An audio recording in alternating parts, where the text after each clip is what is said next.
Hey everybody, today I'm gonna talk about Disney's 1942 film Bambi. This video was a bit of a problem for me at first, because Bambi is sort of hard to talk about critically. It basically doesn't have a plot, and its characters are about as one-dimensional as characters can get. And when you pair that with the film's masterful animation and unbridled sense of joy, what you get is a movie that's scary to people like me. See, when I set out to write something about media, I generally look for little things to latch onto. A line of dialogue, a change in character, the resolving of a conflict. Stuff you can build a thesis around. But Bambi doesn't have a lot of those things. It knows what it wants to be, something beautiful and atmospheric, and it doesn't waste time trying to be something else. But that said, just because a film seems single-minded or purely aesthetic, that doesn't mean it's absent of message or subtext. And when I started to pay closer attention to the film, I found that even though it was hard to get at, there was a lot of interesting and surprising stuff going on under the surface. So that's what this video is. I'm gonna look at Bambi and try to show you what ideas it conveys and how it conveys those ideas. By the way, a few weeks ago, I made a video about an earlier Disney film, Snow White and the Seven Dwarfs. And while I'm not going to talk a lot about Snow White, I think that video provides a good background for the sorts of things I'm going to discuss in Bambi. You don't have to watch that to enjoy this or anything, but it might help a bit. Alright, with that out of the way, hold on to your antlers, my dear audience, because this video is about to go buck wild. I wrote that line, just so you know. Nobody made me say it. I wanted to say it. Anyway, the first way I'm going to talk about Bambi is by taking you through the main goal of the film, and that's to show us an unadulterated vision of nature. Mother, what we gonna do today? I'm going to take you to the meadow. Meadow? What's the meadow? It's a very wonderful place. On first blush, that doesn't seem like such a big deal. I mean, lots of Disney movies represent nature. The Lion King, Snow White, The Jungle Book. But the thing is, none of these movies care very much what nature is, or what it means to be a part of it. Sure, Mufasa tells you all about the circle of life and how lions are right to eat antelopes because one day they'll die. When we die, our bodies become the grass, and the antelope eat the grass. Whatever helps you sleep at night, Mufasa. But at the end of the day, The Lion King is about government, about political intrigue, and about giving power to the proper leader.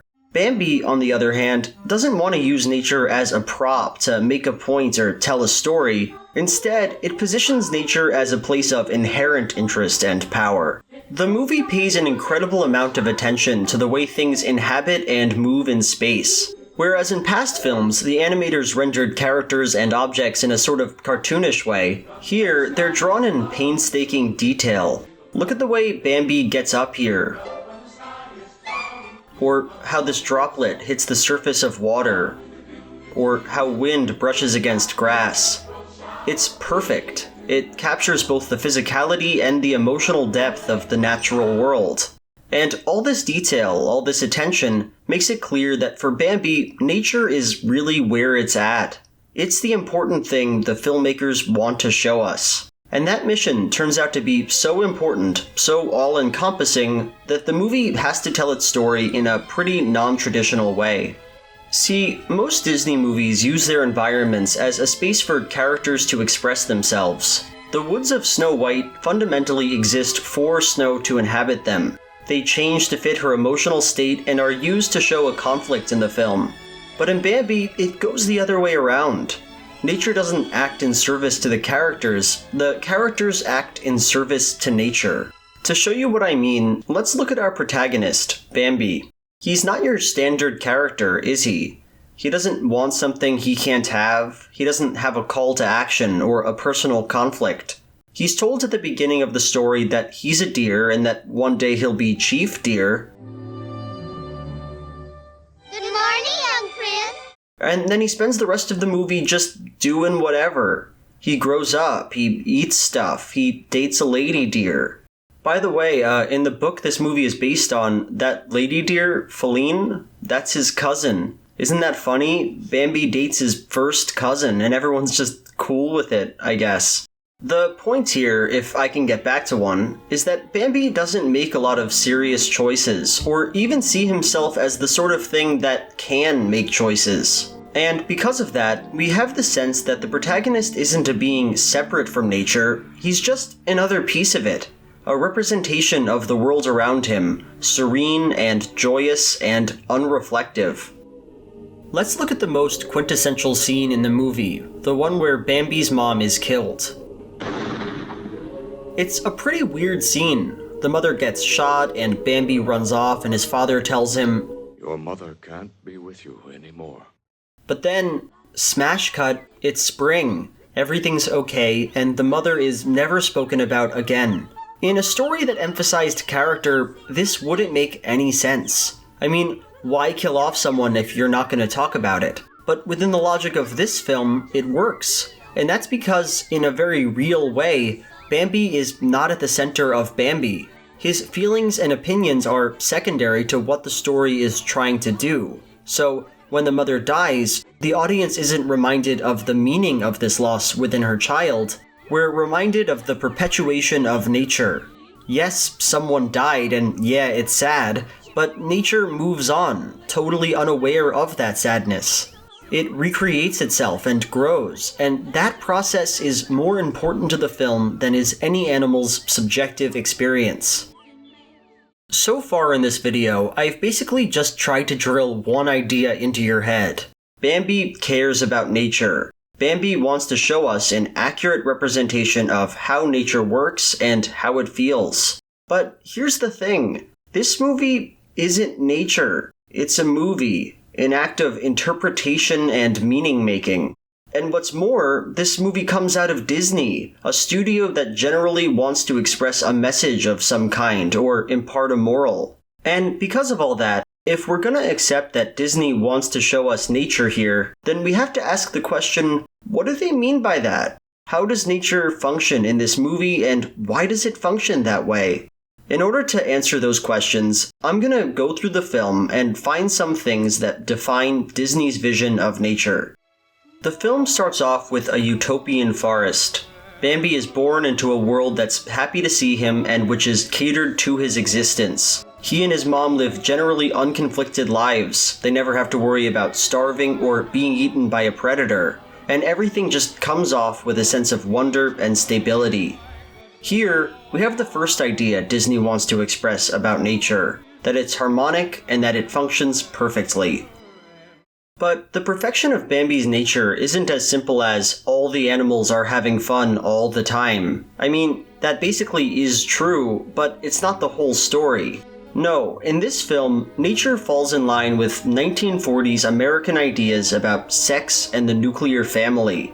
Bambi's relationship to his parents would probably be very relatable to the film's audience. His mother is nourishing and loving, and his father is distant and functions as a role model. And you can just see how if you were a boy growing up in the 40s, that would make a lot of sense. After all, your mom would likely be your primary caretaker. You'd depend on her day in and day out for love and physical necessities. Your father, on the other hand, would disappear most days, go to a mysterious place called his job, and then come home when it was almost time for bed. So, through this set of relationships, Disney makes another suggestion. What is natural would be widely accepted in American culture. And because nature works so well, because it fosters sets of such stable relationships, it's not a system that can be threatened from within. As it turns out, the only way for anything to change here is through the presence of an outside force. Man. We better fly.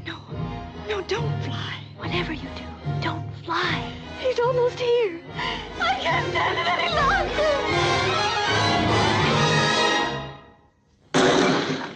Animals don't die in a bunch of ways in this movie. They die because of hunters. The forest is not destroyed due to natural phenomena. It's destroyed because of campers starting forest fires. The audience is constantly reminded that nature isn't a self-changing system. that if it were left to its own devices, it would never become different from its current state. So there we have another suggestion Disney wants to make.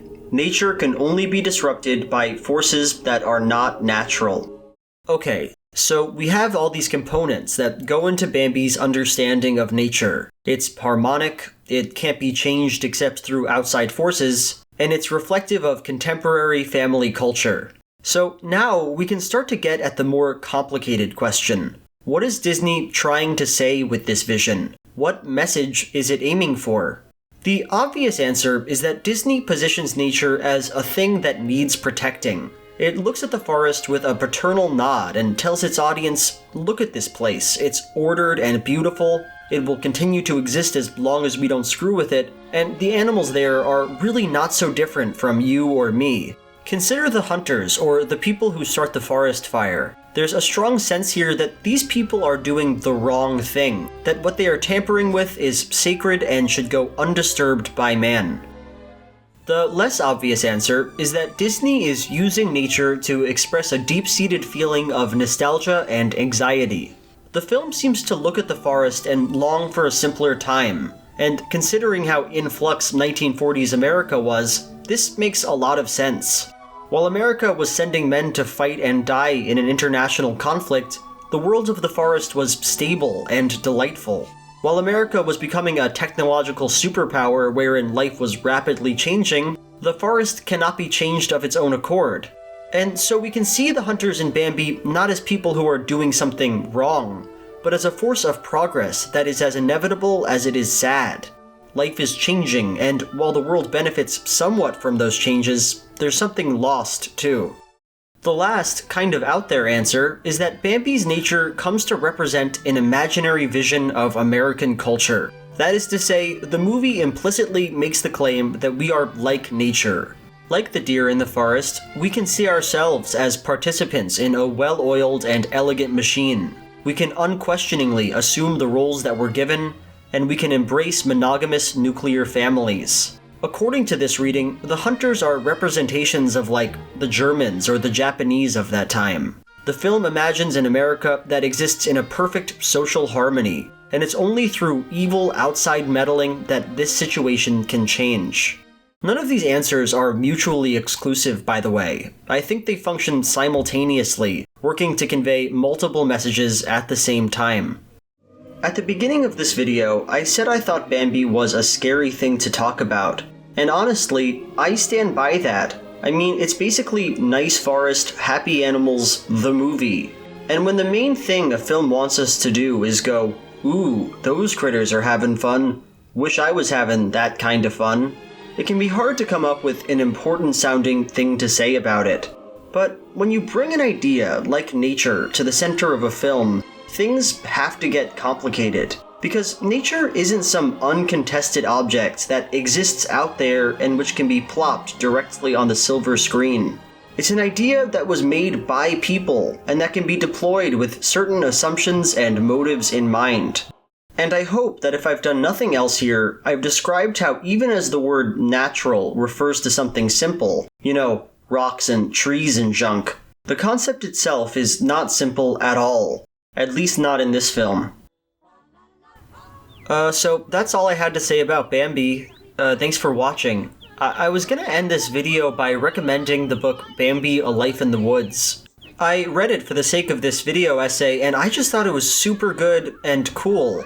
And then I realized that I could recommend that book and maybe make money off of it.